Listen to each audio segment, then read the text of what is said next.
দেখলাম Bengali movie রাস, যেটা তথাগত মুখোপাধ্যায়ের ডাইরেকশানে মুভিটা তৈরি হয়েছে। মুভিতে মেন ক্যারেক্টার প্লে করেছে বিক্রম চ্যাটার্জি আর দেবলীনা কুমার আই গেস, প্রনাউন্সিয়েশনটা দেবলীনা হবে মেবি, যাই হোক দেবলীনা কুমার। আর এছাড়া অন্যান্য চরিত্রে আছে অনির্বাণ চক্রবর্তী, অনুসুয়া মজুমদার, আরও অনেকে। এই দুজনের নাম কেন বললাম তার কারণ হচ্ছে এই পুরো গোটা মুভিটাতে আমার মোটামুটি এই দুটো ক্যারেক্টারকে, যারা এই দুজনকে আমার মনে হয়েছে মুভিটার ইউএসপি বলতে পারেন। কারণ অরিন্দম চক্রবর্তী একদমই ওনার একেন ভূমিকাতেই রয়ে গেছেন, একেন ভূমিকা থেকে উনি বেরোতে পারেননি। তো এখানেও একেনের মতোই উনি কিছুটা প্লে করেছেন। এছাড়া ওনার আরেকটি মুভি ছিল, আমার ঠিক নামটা মনে পড়ছে না, শিকারি ফাঁদ কিছু একটা হবে, যেখানে উনি পাখি মারতেন। তো ওইখান থেকেও আমার কিছুটা মনে হয়েছে ওখান থেকেও একটুখানি সিমিলারিটিজ আছে, মানে ওরকম সাইকো নয়। তো যাই হোক, উনি পাখিদের সাথে গল্প করেন, পোকামাকড়দের সাথে গল্প করেন, ইঁদুর বিড়াল বিড়াল নয়, ইঁদুর আরশোলার সাথে গল্প করেন, মানে ওদের সাথে কথা বলেন। তো যাই হোক, তো পুরো মুভিটা হচ্ছে নদিয়ার একটা গ্রাম, মানিকপুর, সেটার রাস উৎসবকে ঘিরে। তো মুভির শুরুতে দেখা যায় 1999-এ যে বিক্রমের যে চরিত্রটা আছে সোমনাথ, তার মা মারা যায়, ক্যান্সারে মারা যায়। বাট সামহাও সোমনাথের বাবা, যিনি বাইরে বাইরে কাজ করতেন, তো তেনাকে যখন চিঠি পাঠানো হয়েছে, তিনি যখন চিঠি পেয়ে ফেরত এসছেন, তো তার ওয়াইফ অলরেডি এক্সপায়ার করে গেছেন। আর ওনার মনে হয়েছে যে ওর বাড়ির লোকেরা বৌমাকে মেরে ফেলেছে, কারণ ট্রিটমেন্ট করা হয়নি বলে, কোনো ট্রিটমেন্ট ছাড়া বিনা ট্রিটমেন্টে ওনার ওয়াইফ মারা গেছে। তো সেই সূত্রে উনি কী করেন, সঙ্গে সঙ্গে রাতারাতি ওনার ছেলেকে নিয়ে উনি কলকাতায় চলে আসেন। তো এরপরে 25 বছর কেটে যায়। আচ্ছা, কলকাতায় যে নিয়ে চলে আসেন সেটা কিন্তু রাস পূর্ণিমার দিনে, আর ওদের বাড়িতে বিশাল করে রাস পূর্ণিমার উৎসব, রাস মেলা, গান বাজনা অনেক কিছু হতো। তো রাস পূর্ণিমার দিনে নিয়ে চলে এসেছিলো ছেলেকে কলকাতায়। তো এখানেই কলকাতায় সোমনাথ বড় হয়েছে। সোমনাথ এমন একটা কোম্পানিতে কাজ করে যে কোম্পানিতে ভালো একটা পজিশনে ও আছে। তো হঠাৎ যেটা শুরুর দিকে দেখা যায়, সোমনাথ যে কোম্পানিতে আছে ও নতুন একটা মেশিন লঞ্চ করতে চলেছে, যে মেশিনটার জন্য 600 এমপ্লয়ি চাকরি রাতারাতি চলে গেছে।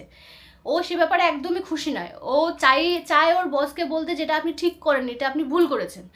বাট সামহাও ও বলতে পারে না, কারণ এটা ওর কেরিয়ারে থাকতে গেলে এরকম হতে হবে, কর্পোরেট মাইন্ড সেট করতে হবে। তো সেক্ষেত্রে ও কিছু বলতে পারে না, চুপচাপ থাকে। আচ্ছা, ওর ক্যারেক্টারটা হচ্ছে ভীষণই সুইট একটা ক্যারেক্টার, যে খুব ভয় থাকে, সব কিছুতেই ভয় থাকে, যেগুলো পছন্দ অপছন্দ কিছুই ও মানে এক্সপ্রেস করতে পারে না। সেটার কারণ হচ্ছে ছোটোবেলা থেকে ওর বাবার কোনো পছন্দ অপছন্দের কোনো খেয়াল রাখেনি বলবো না, কোনো গুরুত্ব দেয়নি।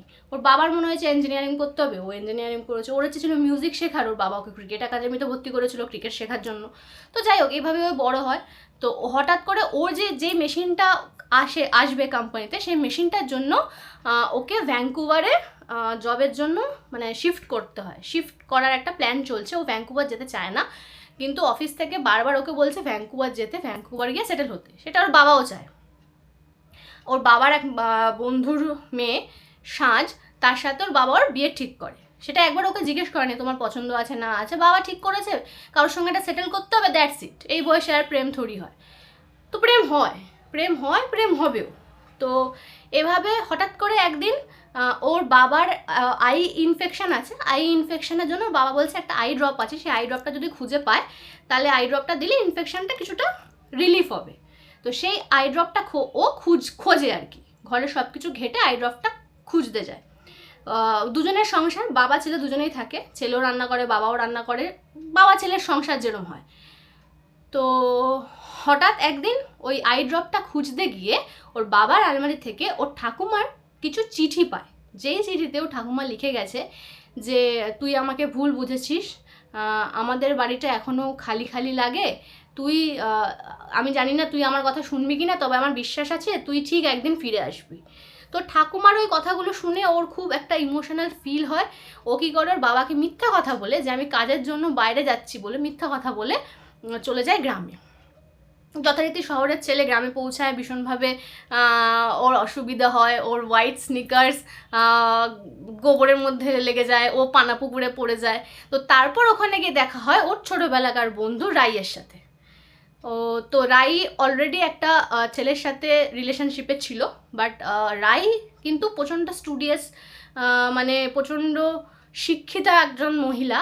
ও ওখানকার প্রাথমিক স্কুলে টিচারই করে, মানে প্রাথমিক স্কুলে পড়াশোনা করায়। সেই প্রাথমিক স্কুলেরও আবার একটা গল্প আছে। প্রাথমিক স্কুলটায় যাতে মাধ্যমিক করা হয় সেই জন্য সরকারের কাছে আবেদন করা হয়, কিন্তু সরকারের থেকে টাকা আসার পরেও গ্রাম পঞ্চায়েত কিছুতেও টাকা দেয় না, বলে ঘুষ লাগবে, ঘুষ দিলে তবেই সে টাকা দেওয়া হবে। তো এইখানে একটা সামাজিক দিক তুলে ধরেছে। আচ্ছা, এছাড়া ওর কর্পোরেট যে জায়গাটা যেটা, সেটাও তুলে ধরেছে। তো এরপরেও গ্রামে আসে, গ্রামে সবার সাথে মেশে, ওর কাকা জ্যাঠা পিসি, তাদের ছোটো ছোটো ছেলে মেয়ে, তাদের প্রত্যেকের লাইফে কিছু না কিছু গল্প আছে। যেরকম এক কাকার মেয়ে কালো বলে, যার বাবার চরিত্রটা করছে অনির্বাণ চক্রবর্তী যে মেয়ে হয়েছে, সে খুব কালো বলে তাকে তার বিয়ে রিজেক্ট হয়ে যাচ্ছে। সে খুব ইনস্টাগ্রাম অ্যাডিক্টেড, মানে sorry social media addicted, social মিডিয়ায় লাইক চায়, বাট ও এটা বুঝতে পারে না যে ওর পাশের লোকেরা ওকে অনেক ভালোবাসে। তো এই একটা মেসেজ দেওয়া হয়েছে যে আমরা এখন দেখি না ইন্টারনেটে যুগে লাইক পাচ্ছি না কেন, এই অত লাইক পাচ্ছে, ও অত লাইক পাচ্ছে, কিন্তু রিয়েলিটিতে মানুষ কজন তোমাকে লাইক করছে সেটা হচ্ছে আসল ব্যাপার, সেটা সে পরে বুঝতে পারবে। আচ্ছা, এছাড়া আর একটা তার কাকার মেয়ে, তার বিয়ে হয়, তার অমতেই তার বাড়ির লোকেরা তার বিয়ে দিয়ে দেয়, কারণ মেয়ে বড় হয়েছে, মেয়েকে বিয়ে করতে হবে, সংসার করতে হবে। কিন্তু তার স্বামী প্রচণ্ড টর্চার করে, প্রচণ্ড অ্যাবিউসিভ, ওকে চড় মারে, কিন্তু ওর বাবা মার বক্তব্য হচ্ছে তার সাথে তুমি যাবে। তো এখানে একটা সিন আছে, যে সিনটা আমার মারাত্মক লেগেছে, যখন সোমনাথ ওকে চড় মারে, যেটা আমি মানে সবাই আমরা হলে বোধহয় বলছিলাম প্লিজ একটা থাপ্পড়, মানে এতটাই বাজে ক্যারেক্টারটা আমার লেগেছে। তো ওটাও একটা সামাজিক দিক। এই জিনিসটা কিন্তু এখন অনেক জায়গায় হচ্ছে, আগেও হতো এখনও হতো, মেয়েদের উপর অত্যাচার তো বন্ধ হওয়ার নয়, তো যাই হোক। তো এই একটা দিক তুলে ধরেছে। আচ্ছা, এছাড়া এই যে শহর থেকে গ্রামে যাওয়া, ওর যে যে গার্লফ্রেন্ড আছে, যার সাথে ফিয়ান্সে বলতে পারেন, যার সাথে বিয়ে হওয়ার কথা, তো তার বক্তব্য হচ্ছে village is a shitty place. তো মানে ওর মা ওকে ছোটোবেলা থেকে ভয় দেখাতো যে তুই ভালো করে পড়াশোনা করলে বা বদমাশি করলে তোকে গ্রামে পাঠিয়ে দেওয়া হবে। তো বেসিক্যালি ওর ব্যাপারটা হচ্ছে ভিলেজ সিটি প্লেস। তো ও চায় না গ্রামে থাকতে, বাট সোমনাথ গ্রামে গিয়ে ওই যে আদর যত্ন ভালোবাসা পেয়ে ও আস্তে আস্তে বদলাতে থাকে। ওর বদলটা পুরো মুভিতে জুড়ে দেখা যায়, বিশেষ করে ওর ড্রেসিং সেন্স, ওর মেকআপ, ওর এক্সপ্রেশন, পুরোটা জুড়ে দেখা যায় এই বদলটা। এটা খুব ভালো লেগেছে আমার। অনির্বাণের চরিত্র তো কিচ্ছু বলার নেই। একেন বাবু প্লিজ, আমি একেন বাবুর বিশাল বড় ফ্যান। তো একেন বাবু তো আর যিনি আছেন অনুসয়া মজুমদার, ওনার একটা যে অ্যাক্টিং, উনি ঠাকুমা হয়েছেন, সোমনাথের ঠাকুমা। ওনার ওই যে বয়সকালে একটা হয় না মানুষের, আমি দেখেছি আমার দিদাকে, বয়সকালে হলে না মানুষের এরম ধরুন আমি সোজা কথা বলছি, সোজা কথা বলা যায় না, তার একটু নোড়ো কথা বলে, একটু শরীরটা কাঁপিয়ে কথা বলে। তো সেই জিনিসটা উনি পুরো তুলে ধরেছেন অনুসয়া মজুমদার। সেই যে একটু কেঁপে কথা বলা, বয়স্ক মানুষের মতো অ্যাটিটিউড, মানে মারাত্মক অ্যাক্টিং করেছেন। তো আর পুরো মুভিটা জুড়ে যা ব্যাকগ্রাউন্ড স্কোর বলুন, পুরোটা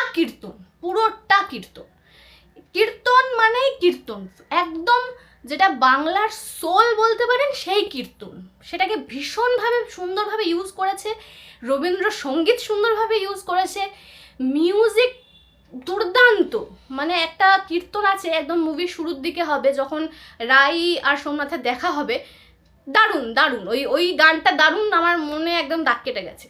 আর বাকিটা তো পুরোটাই কীর্তন, শুনলে বুঝতে পারবেন। মানে ওই যে ব্যাকগ্রাউন্ড স্কোর যেটা বলে না লোকে, ওই ঝিস, মানে ওখানে পুরো কীর্তন হয়েছে, কীর্তনটাই ব্যাকগ্রাউন্ড স্কোর। তো আমার মতে যদি আপনি বাঙালি হন, যদি আপনি একান্নবর্তী পরিবারে থাকেন কিংবা নাও থাকেন, যদি আপনার নিউক্লিয়ার ফ্যামিলি হয়, একবার অন্তত আপনার দেখা উচিত। বিশেষ করে 90s কিডদের আমি বলবো, যারা 90s দশকে জন্মেছো, যারা 90s দশকের জিনিসটা দেখেছো, 2000 দেখেছো, এখনকারও দেখছো, তাদের জন্য it's a must watch. Please book your tickets and go watch, please go watch. তো কিচ্ছু বলার নেই। যদি আমাকে বলা হয় এতে 5-এ কত দেওয়া হবে, আমি 5-এ, যেটা আমার ফ্রেন্ডও বললো 5-এ 4.5, আমিও 4.5ই দেবো। তার একটা কারণ, কিছু জায়গায় আমার মনে হয়েছে যেটা আরেকটু বেটার হতে পারতো। যেরকম এন্ডিংটা, ফার্স্ট হাফটা একদম মারাত্মক, সেকেন্ড হাফটা কিছু কিছু জায়গায় আমার একটু একটু ডাউন লেগেছে, একটু। বাট সামহাও পুরো যে ক্যারেক্টার বিল্ড আপ, পুরো যে প্লট, পুরো স্টোরি ভীষণ একটা লাইট হার্টেড স্টোরি। ওখানে কেউ ভিলেন নয়। হ্যাঁ, ভিলেন কারা আছে, ওই কারণের জন্য টি শার্ট পরা দুজন, আর যে পঞ্চায়েত প্রধান প্রেম, সে, ওরা তিনজনকে ভিলেন বলতে পারেন। আর ওর যে কাকার মেয়ের যে হাজব্যান্ড, সে একদম প্রপার ভিলেন। ওকে দেখলে আমার মনে হয় 2 থাবড়া মারি। তো এরা হচ্ছে ভিলেন। আচ্ছা, যেটা সবচেয়ে আমার ভালো লেগেছে সেটা হচ্ছে বিক্রম চ্যাটার্জি নয়, সেটা হচ্ছে সেকেন্ড লিড রোল, মানে সৌমিক ক্যারেক্টারটা, যে অ্যাকচুয়ালি আমাদের দেবলীনা কুমারের এক্স হয়েছে। তো ওনার ভয়েসটা জাস্ট টু গুড। আর ফ্রেম, লুকস দারুণ, মানে আমি ফ্যান হয়ে গেছি। তো এখন সবাই আমি জাস্ট মুভিটা দেখে এলাম, তো নাম ধাম হাতা পাতা আমি সব খুঁজে নেবো, ডেফিনেটলি ফলো করা শুরু করে দেবো। যাই হোক, it's a must watch, please দেখে আসুন প্লিজ, এটা আমার একদম রিকোয়েস্ট। ভীষণ ভালো লাগবে মুভিটা, আপনাদের ভীষণ ভালো লাগবে। আর একটা কথা যেটা হচ্ছে, আমি যেখানে বসেছিলাম আমাদের সিটের আগে একজন বয়স্ক ঠাকুমা দাদু বসেছিলেন। আমি মাঝে মাঝে ওনার দিকে চোখ চলে যাচ্ছিলো কিছু কিছু সিনে মাঝখানে, তখন হঠাৎ করে দেখি উনি মানে ওই দাদু চোখ চশমা বের করে চোখ মুছছে হালকা করে। তো ওইটা একটা আলাদা ফিলিং হয়েছে আমার মধ্যে। তো ইটস আ মাস্ট ওয়াচ, তো প্লিজ দেখে আসুন, ভালো লাগবে, কথা দিলাম।